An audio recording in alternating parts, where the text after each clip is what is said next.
Bismillahirrahmanirrahim. Assalamualaikum warahmatullahi wabarakatuh. Alhamdulillahirabbil alamin. Wa bihi nasta'in wa ala umuri dunya wadin wa ala alihi wa sahbihi ajmain. Faqad qala Allahu fil Qur'anil Karim wa huwa asdaqul qailin. A'udzu billahi minasy syaithanir rajim. Bismillahirrahmanirrahim.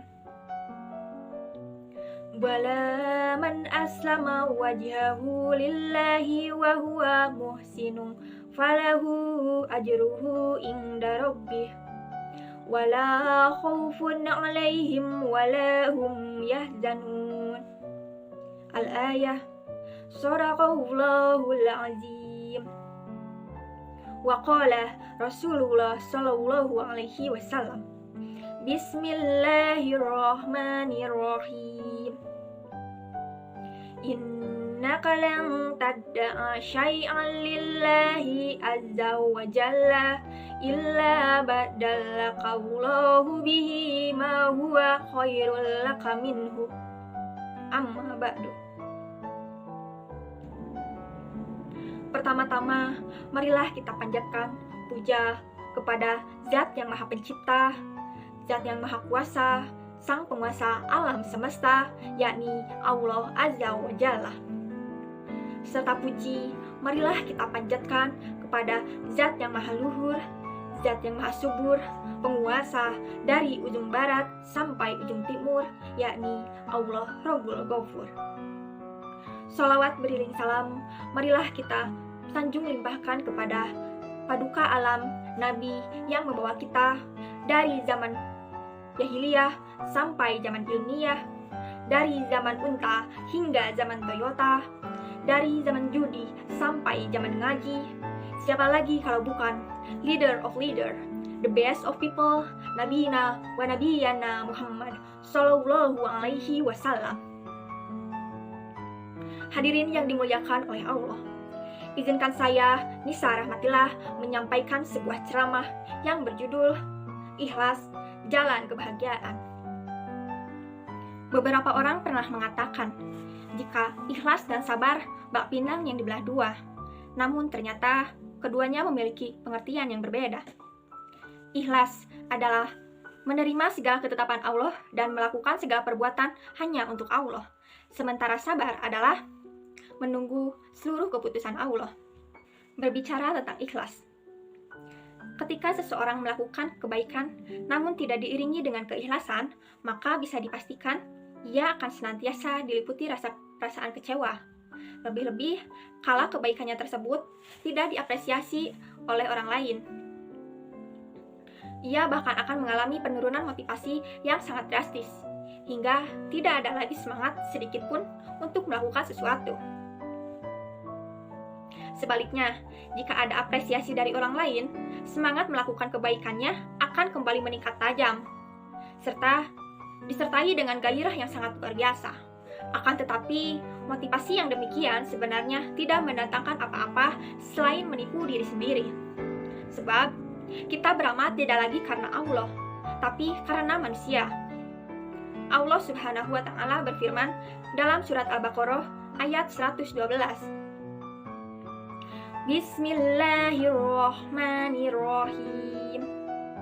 Bala man aslama wajhahu lillahi wa huwa muhsinun falahu ajruhu inda rabbih wala khaufun 'alaihim wala hum yahzanun. Yang artinya, tidak, barang siapa yang menyerahkan diri sepenuhnya kepada Allah dan dia berbuat baik, dia mendapatkan pahala di sisi Tuhannya, dan tidak ada lagi rasa takut pada mereka dan mereka tidak bersedih hati. Menurut Hasan al-Banna, ikhlas itu menunjukkan semua ucapan, amal, dan jihadnya hanya kepada Allah. Karena mencari ridho dan kebaikan pahalanya tanpa mengharapkan keuntungan popularitas, kehormatan, reputasi, kemajuan, dan keterbelakangan. Dengan demikian, maka sudah sepatutnya seorang muslim senantiasa menimbang aktivitas yang dilakukannya selama ini. apakah sudah murni karena Allah, atau pretensi, interest, atau kepentingan semua lainnya. Apabila seseorang muslim memahami ikhlas dengan baik dan mengamalkan sepenuh hati, maka akan tampil sosok yang tegas, komitmen, dan lemah lembut. Hal inilah yang terjadi pada sosok Abu Bakar radhiyallahu anhu. Siapa yang tidak mengenal sosok asli Abu Bakar? Ia adalah sosok yang pemalu, mudah menangis kala mendengar ayat-ayat Al-Quran. Tetapi kala ajaran Allah hendak dipisahkan, yakni antara zakat dan sholat, ia berubah 180 derajat. Ia menjadi pribadi muslim yang tegas. Bahkan Sayyidina Umar yang terkenal sangat tegas pun seketika tidak bisa memilih apapun selain tunduk kepada kebijakan Khalifah pertama umat Islam itu. Komitmen Abu Bakar terhadap kebenaran tidak tergoyahkan oleh apapun. Entah itu senioritas, keilmuan, atau prestise yang masih diyakini oleh bangsa Arab.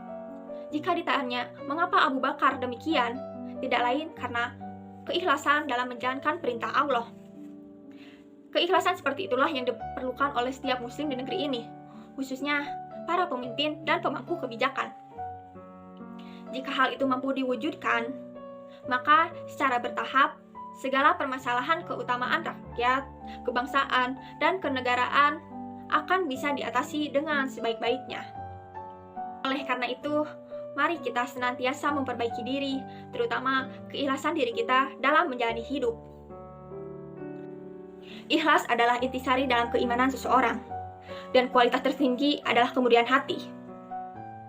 Dalam setiap kegiatan, hal yang pertama kali kita harus lakukan adalah bertanya pada diri sendiri, apakah kita niatnya sudah benar-benar ikhlas atau ada niat lain di belakangnya, tanpa karena Allah Subhanahu wa Ta'ala.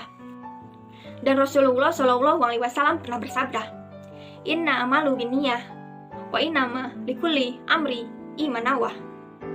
Yang artinya, sesungguhnya segala amal perbuatan itu bergantung pada niatnya, dan setiap orang akan mendapatkan balasan tergantung pada niatnya. Kalau kita melakukan kebaikan karena bergantung pada Allah, maka keridhaan Allah akan kita dapatkan. Tapi kalau tidak, bersiaplah, kekecewaan akan menghampiri pada kita. Dengan demikian, keikhlasan tersebut dapat menuntun kita untuk menjadi hamba yang bersyukur, dan dengan rasa syukur tersebut, maka kita seperti janji Allah pasti akan ditambah nikmatnya. Dan Rasulullah Shallallahu Alaihi Wasallam bersabda, Bismillahirrahmanirrahim. Innaka lan tadda'a syai'an lillahi azza wa jalla illa ba'dalla qawlahu bihi ma huwa khairul laka minhu. Yang artinya, sesungguhnya jika engkau meninggalkan sesuatu karena Allah, niscaya Allah akan memberi ganti padamu dengan yang lebih baik. Ikhlas itu dilakukan di 3 waktu, yakni sebelum melakukan kegiatan, saat melakukannya, atau setelah melakukannya. Semakin ikhlas seseorang dalam beramal, maka semakin besar pula balasan yang akan diterimanya. Semakin murni karena Allah, semakin bernilai pula amalan itu di sisi Allah Subhanahu wa Ta'ala. Maka karena itu, marilah kita menumpuk dan melatih diri kita untuk ikhlas dalam segala hal. Itulah yang bisa saya sampaikan. Semoga bermanfaat bagi kita semua. Tiada satupun yang sempurna, walaupun kecil, pasti ada cacatnya. Terima kasih atas segala perhatian. Mohon maaf atas segala kekurangan. Akhirul kalam. Wassalamualaikum warahmatullahi wabarakatuh.